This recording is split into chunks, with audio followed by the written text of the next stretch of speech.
Raha oharina tamin'ny faran'ny volana oktobra lasa teo dia niakatra avokoa ny vidiny entana ilaina andavanandro na ny PPN amin'izao faran'ny volana novambra izao. Ny vidim-bary ohatra dia niakatra 200 ariary avokoa ny vidin'ny iray kilao. Raha 104 ariary ny kilaon'ny vary mora indrindra ireo volana lasa izay dia efa tafiakatra 304 ariary izany amin'izao fotoana izao. Ny vary izay nojifaina 504 tamin'ny volana ambony dia misanta 504 ariary amin'izao fotoana izao. 100 ariary ka hatramin'ny 700 amin'izao fotoana izao no azonana vary iray kapoaka. Niakatra toy izay ihany koa ny vidin'ny menaka.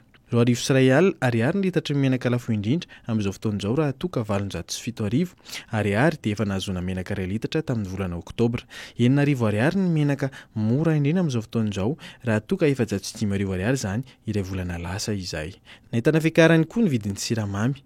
Raha toa ka 404 no lafo indrindra ary 404 ariary no mora indrindra tamin'ny kilaon'ny siramamy tamin'ny volana oktobra dia tafiakatra 3 ariary ny lafo indrindra amin'izany amin'izao fotoana izao ary 404 indray no mora indrindra. Ny vidin'ny atody ihany koa izay tsy dia nahitana fiovana betsaka tamin'ity taona ity dia niakatra kely tamin'ity volana ity.